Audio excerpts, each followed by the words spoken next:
इंसाफ news online के ज़ेर एहतमाम मुबाहिसा हिंदुस्तानी मुसलमानों का मुस्तकबिल। ईरान सोसाइटी में आज एक पैनल डिस्कशन रखा गया था हिंदुस्तान के मुसलमान के हालात के बारे में। शिकवा Hind the political future of Indian Muslim किताब के राइटर मुजीबुर रहमान ने अपने किताब में लिखा कि मुसलमानों की हालत गुज़श्ता 10 साल में किस तरह से मुसलमानों के साथ डिस्क्रिमिनेशन किया गया है। इस बारे में एक पैनल डिस्कशन में डॉक्टर फवाद हलीम, प्रोफेसर मोइदुल इस्लाम, प्रोफेसर ओम प्रकाश मिश्रा इस प्रोग्राम में बाकायदा अपनी बातें रखी। आज का जो प्रोग्राम रहा सर, शिकवा Hind the political future of Indian Muslim, आपने जो कुछ भी लिखा था, अगर मुख्तसर कुछ बताएं कि आपने मुसलमानों के हालात के बारे में और बीजेपी हुकूमत आने के बाद जो हालात बिगड़े हैं 2014 के बाद, इसका असल सोल्यूशन क्या है? देखिए, हिंदुस्तान के जो मुसलमान हैं वो हिंदुस्तान के नागरिक हैं और हमारे संविधान में, जो संविधान 26 जनवरी 1950 में एक्सेप्ट किया गया, उसमें उनका हक दूसरे सारे कौमों के साथ एक वही हक है जो दूसरों का है, हिंदुओं का है वगैरह। तो हिंदुस्तान का मुसलमान यही चाहता है कि कानून के हैसियत से वो ज़िंदगी जिए, कानून सबके लिए समान हो, वो हिंदू हो या मुसलमान हो, मर्द हो या औरत हो, अमीर हो या गरीब हो।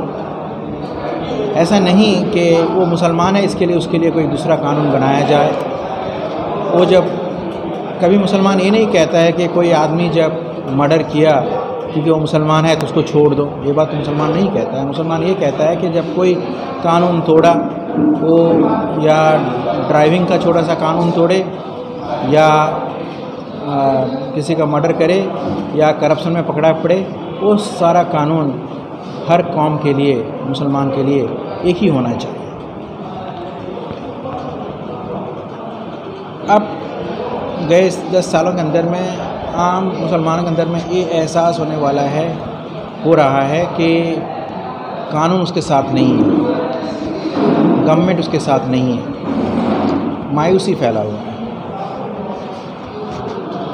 तो उस मायूसी का दूर करने के लिए सरकार को कुछ कदम उठाना चाहिए। ख़ासतौर के प्राइम मिनिस्टर मुसलमान लोगों को कहना चाहिए कि ये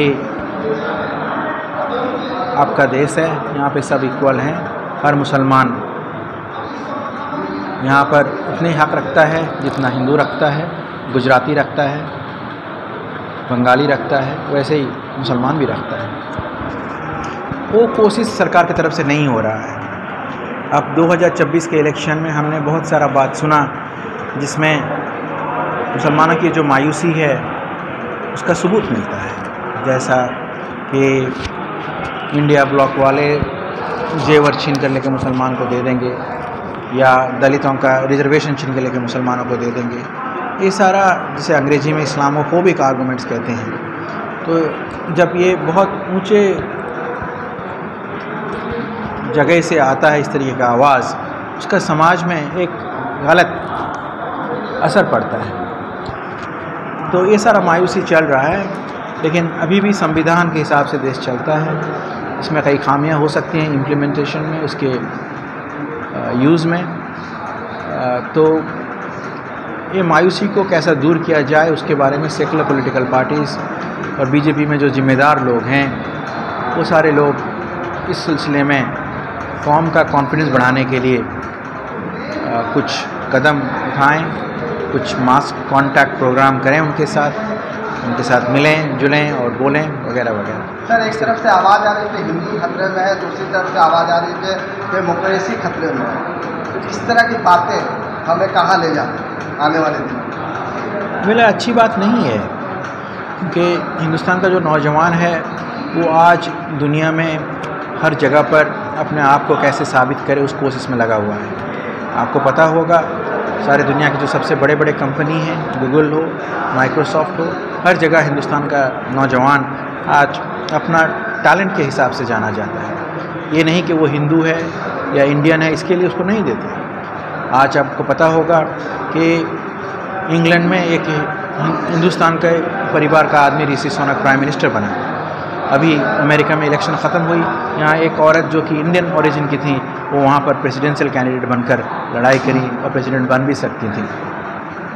तो सवाल ये होता है कि इंडिया के लोग कुछ सालों पहले अमेरिका या इंग्लैंड जाकर वहाँ पर प्राइम मिनिस्टर प्रेसिडेंट के लिए कर सकते हैं, लेकिन यहाँ पर मुसलमान जो कि हज़ारों साल से रह रहा है वो यहाँ पर एमएलए बनने के लिए उसको मौका नहीं दिया जाता, एमपी बनने के लिए मौका नहीं दिया जाता, मिनिस्टर बनने के लिए मौका नहीं दिया जाता। ये अच्छा चीज़ नहीं है, क्योंकि समाज तब तरक्की करेगा जिसमें जबकि लोगों के अंदर में जो काबिलियत है उस काबिलियत की हैसियत से लोगों को इज़्ज़त मिले और उनको कैसे हिंदुस्तान को आगे लेने का काम कर सकते हैं। जैसा एपीजे कलाम साहब एक बहुत गरीब परिवार से आते थे लेकिन अपने काबिलियत की हैसियत से हिंदुस्तान के प्रेसिडेंट बने।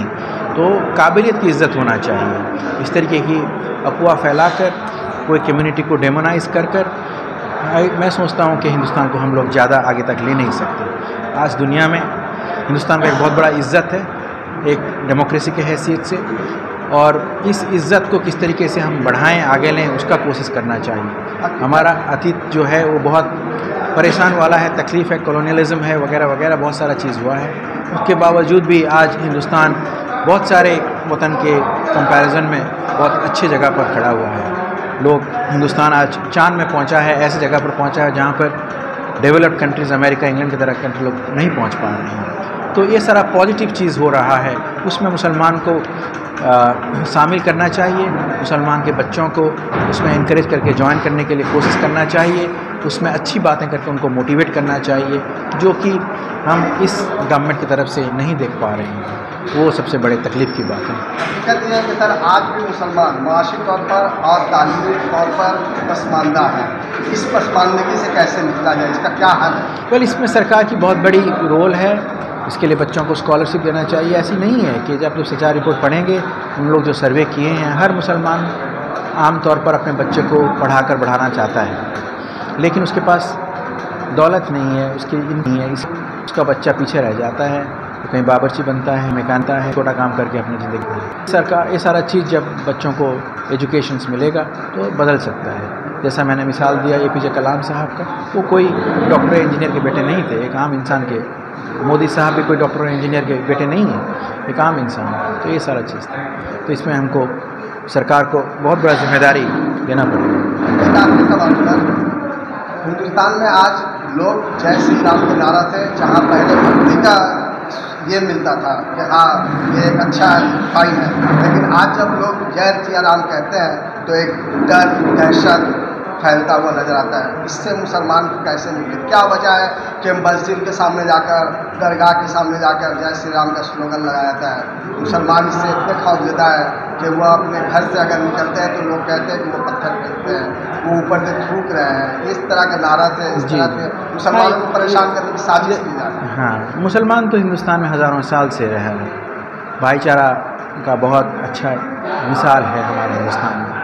तो ये सारा चीज़ जो है, ज़्यादातर आप जब सही तरीके से सोचेंगे, लॉ एंड ऑर्डर का प्रॉब्लम है। जब हिंदुस्तान में सही कानून हुआ, और कानून के हैसियत से, ऐसा नहीं कि खाली हिंदू भाई इस तरीके से परेशान करते हैं, कई जगह पर मुसलमान भाई भी कुछ परेशान करते होंगे, जो बदमाश है बदमाश होता है। तो इस तरीके की बातें हैं, तो उसको बस वही कानूनी तौर से ही उसका मसला बनाया जा सकता है। इसमें जो समाज के ज़िम्मेदार लोग हैं, राजनीतिक पॉलिटिकल पार्टीज़ में हैं या बड़े बड़े लोग हैं, उन लोग एक भाईचारा का जो मैसेज होता है उसको देना चाहिए और कानून को अपना काम करना चाहिए।